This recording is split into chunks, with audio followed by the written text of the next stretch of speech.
और मैं तो बस यही कहूंगी कि उनकी भी कुछ तो मजबूरियां नहीं होंगी, वरना यूं ही कोई बेवफा नहीं होता। सबसे पहले तो मैं ये कहूंगी कि तीनों को सम्मानित करना और भारत रत्न देना बिल्कुल सही डिसीजन है और उसका हम स्वागत करते हैं। साथ ही साथ हम प्रधानमंत्री जी को याद दिलाना चाहेंगे, हमारी भी महाराष्ट्र से एक मांग रही है कि वीर सावरकर जी को मिलना चाहिए भारत रत्न, वो अब तक पूरा नहीं किया गया है।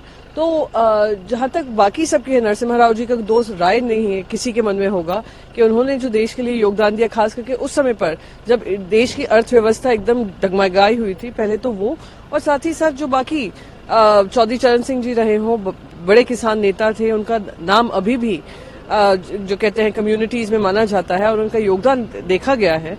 तो सभी का मिलना आई थिंक हम वेलकम करते हैं, पर ये उम्मीद करते हैं कि महाराष्ट्र से भी एक भारत रत्न जो हमारी मांग रही है उसको पूरा किया जाएगा। मैम, इसके बाद में एक जयंत चौधरी जी का बयान आया कि मैं क्या कहूं, अभी कुछ कह नहीं सकता, आज का दिन मेरे लिए मुनासिब नहीं है इस बात को कहने के लिए। अखिलेश यादव भी उनके लिए कुछ कहते आ रहे हैं। क्या माना जाए कि क्या जो नगर जो है वो दूसरी पकड़ ली है क्या उन्होंने? नहीं, देखिए, जयंत जी के लिए भावुक मौका होगा और भावुक पल है, तो उसमें उन्होंने क्लियरली स्पष्ट कहा है कि वो राजनीति नहीं करना चाहते हैं। उसके बाद उनका जो भी निर्णय होगा वो स्पष्टीकरण देंगे, और मैं तो बस यही कहूंगी कि उनकी भी कुछ तो मजबूरियां नहीं होंगी, वरना यूं ही कोई बेवफा नहीं होता।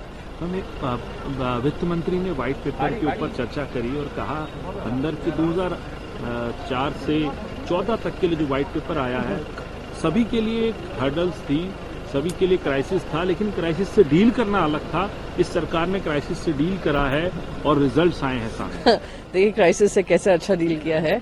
फिस्कल डेफिसिट जो 4.8 पे छोड़ कर गई थी सरकार, आज 5.8 और 6% के बीच में रहा है। आप टारगेट्स नए बोलते रहते हैं, 4.5%, 5.1%, वो आप कवर नहीं कर पा रहे हैं।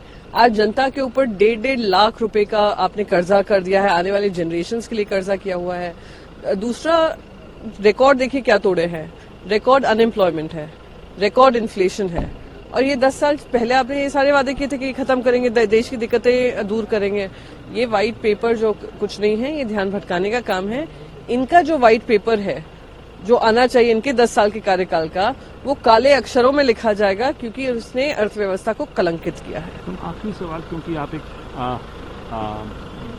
राजनेता भी हैं, महिला अधिकारों के लिए आप बात भी करती हैं, शर्मिष्ठा मुखर्जी जी ने अभी ट्वीट किया है कि उनके पिता को और उनको अभद्र टिप्पणियां कुछ सोशल मीडिया पे कांग्रेस के जो वॉलेंटियर हैं वो कर रहे हैं।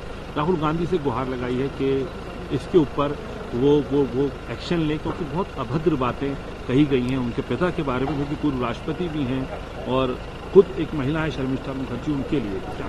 नहीं, अगर कोई ट्रोलिंग होती है उसका हिसाब किताब लेना चाहिए, पर मैं उम्मीद करती हूँ शर्मिष्ठा जी उन सभी के लिए बात करेंगी जो इस तरीके की ट्रोलिंग फेस करते हैं हर तरफ से।